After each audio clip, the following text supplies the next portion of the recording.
कल सैटरडे का दिन था। हम कोर्ट में मौजूद थे। कल काफ़ी केसेस लगे हुए थे। हमारा सैटरडे जो है, अक्सर लोग पूछते हैं कि सैटरडे कोर्ट खुली होती है। सैटरडे हमारा रूटीन से ज़्यादा बिजी होता है। रीज़न बिहाइंड के high court and supreme court की छुट्टी होती है। काफ़ी सीनियर वकला जो हैं वो सिटी कोर्ट में केस रखवाते हैं ताकि केसेस जो हैं वो चल पाएँ, क्योंकि रूटीन वर्क में कभी हाई कोर्ट कभी सुप्रीम कोर्ट बिज़ी हो जाते हैं।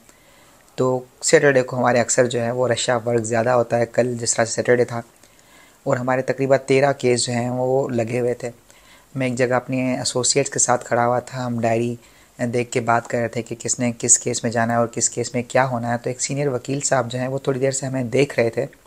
जब वो हमारे पास आए तो उन्होंने डायरी पे नज़र डाली और फिर तकरीबन 13 केस लिखे हुए थे और फिर उन्होंने कहा कि चलें मैं आपको चाय पिलाता हूँ। तो मैंने कहा कि सर थोड़ा सा आज काम ज़्यादा है, मैं काम से फ्री हो लूँ फिर हम आपको कॉल करते हैं, हम चाय साथ में पीते हैं। तो वो कहने लगे, यार मैं इतनी देर से तुम्हें देख रहा हूँ, इतने केस लगे हुए हैं तुम्हारे और फिर तुम क्यों परेशान क्यों नहीं हो, बड़े रिलैक्स लगे हुए हो। हमारे कुछ 3-4 केस लगे होते हैं, हम बड़ा परेशान हो जाते हैं। क्यों, ये क्या बात है, मुझे भी बताओ कि किस तरह से खुश रहा जाता है। तो मैंने सर को कहा, सर मैं काम से फ्री हो जाऊं फिर मैं आपको कॉल करता हूं, हम चाय पीते हैं और फिर इसको डिस्कस भी करते हैं। जब सर ने ये कहा कि कैसे खुश रहा जाता है, मुझे बात याद आई कि मैं 9th या मैट्रिक में था। उन दिनों में सिंधी अखबार में मैंने एक आर्टिकल लिखा, खुश रहण भी हिकिड़ो फ़न आहे, कि खुश रहना भी जो है वो एक फ़न है।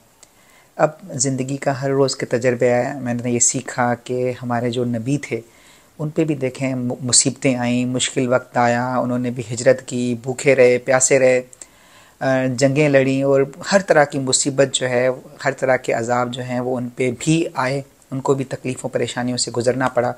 तो बहैसियत एक आम इंसान ज़ाहिर सी बात है हमारे लिए भी जो है वो तकलीफ़ें परेशानियाँ चैलेंजेस जो हैं वो सामने आते हैं। लेकिन किस तरह से खुश रहा जाए, मुझे उस पर एक बात याद आई कि मैंने एक स्टोरी पढ़ी थी। एक शख्स था, बहुत अमीर था, पैसे वाला था। तो वो, उसके पास दुनिया की समझे हर चीज़ थी, लेकिन वो खुश जो है ना, उसको रहना नहीं आता था, वो खुश नहीं था। उसको पता चला कि जंगल में एक बाबा बैठते हैं, वो बाबा के पास हर सवाल का जवाब है। वो जंगल में जाते हैं, उस बाबा से मिलते हैं, बाबा को कहते हैं कि बाबा आपके पास तो हर सवाल का जवाब है, मुझे अल्लाह पाक का दिया हुआ सब कुछ है, लेकिन मुझे ये महसूस होता है कि कहीं ना कहीं किसी चीज़ की कोई कमी है जिसकी वजह से मैं खुश नहीं हूँ, मेरे अंदर वो खुशी नहीं है, मैं कैसे खुश हो सकता हूँ। तो बाबा ने उनसे पूछा कि आपके पास सबसे कीमती चीज़ क्या है। तो उन्होंने बताया कि मेरे पास एक डायमंड है, एक हीरा है, सबसे कीमती हीरा है। जब मेरे दादा थे वो बहुत पैसे वाले थे, उनके पास जितना भी पैसा था उन्होंने गोल्ड लिया उसे। फिर मेरे वालिद साहब ने बहुत पैसे कमाए, उन्होंने, फिर मैंने भी बहुत पैसे कमाए और जितना भी कमाया उसमें से गोल्ड लिया। फिर मैंने सारा गोल्ड बेच के ना एक अनमोल हीरा जो है वो मैंने लिया है, जो सबसे कीमती चीज़ मेरे पास है। तो पूछा बाबा ने कि वो हीरा कहाँ है। तो उस शख्स ने कैप पहनी हुई थी, कैप में उसने सील करके वो हीरा रखा हुआ। उसने कैप उतारी, थोड़ा सा उसका उसकी सील खोली। सील खोलने के बाद वो हीरा निकाल के बाबा को दिया कि बाबा ये वाला वो हीरा है। बाबा ने जब हीरा देखा तो वाकई हीरा जो है, उसकी शाइनिंग, उसकी क्वालिटी बता रही थी कि एक बहुत कीमती हीरा है। अब बाबा देखते देखते क्या हुआ, बाबा वहाँ से हीरा लेके भागे। अब जब बाबा हीरा लेके भागे तो ये बाबा के पीछे भागता रहा, बाबा के पीछे भागता रहा, बाबा को गालियाँ देता रहा, बद्दुआएं देता रहा, लेकिन बाबा रुकने का नाम नहीं ले रहे। बाबा भागे जा रहे हैं, भागे जा रहे हैं, ये भी बाबा के पीछे भागे जा रहा है। अब काफ़ी देर की भागम दौड़म के बाद बाबा एक दरख्त पे चढ़ गए। बाबा जो दरख्त पे चढ़े तो ये, इसने भी कोशिश की कि मैं दरख्त पे चढ़ूं, लेकिन ये दरख्त पे नहीं चढ़ पा रहा था। जब इसने कोशिश कर रहा था चढ़ने की तो बाबा जो है वो शाखें हिलाते, तो ये फिर से जो है वो नीचे गिर जाता। तो इसने बाबा को कहा, बाबा मुझे मेहरबानी करो, मुझे ये हीरा वापस कर दो। तो बाबा ने कहा कि मैं एक शर्त पे आपको ये हीरा वापस करूँगा कि आप आज से मुझे खुदा मानोगे। अब वो परेशान बेहाल, उसने कहा ठीक है मैं आज से आपको अपना खुदा मानूंगा, लिहाजा मुझे ये हीरा दे दें। तो बाबा ने उनको वो हीरा जो है ऊपर से फेंका, उन्होंने कैच कर लिया। वो बंदे के हाथ में जैसे हीरा आया, बंदा बहुत ज़्यादा खुश हुआ। इतने में बाबा नीचे उतरे और बाबा ने उसके कंधे पे हाथ रखा।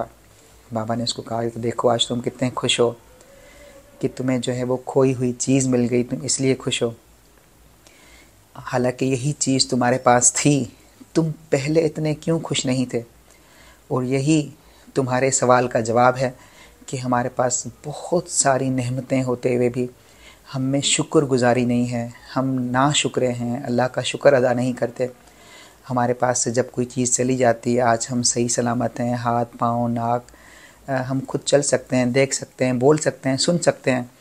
तो लिहाजा इतनी अल्लाह की हमारे पास नेमतें हैं, अच्छे रिश्ते हैं, बच्चे हैं, बीवी दोस्त, लेकिन हम सबसे सिर्फ़ और सिर्फ शिकायतें करते हैं और सबसे रूठ जाते हैं, नफ़रत करते हैं, अलग हो जाते हैं।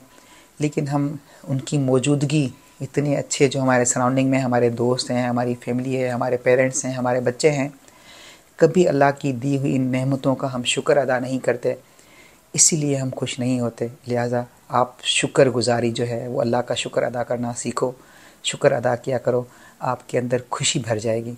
तो लिहाजा मेरा उन सीनियर वकील साहब को यही जो है एक मैसेज है इस वीडियो पैगाम के तवस्सुल से कि हमें अगर खुश रहना है तो हमें हमेशा उस रब का शुक्र अदा करना आना चाहिए। मैं समझता हूँ हमारी ज़िंदगी भी खुशियों से भर जाएगी। खुश रहें, खुशियाँ बांटें। अल्लाह हाफ़िज़।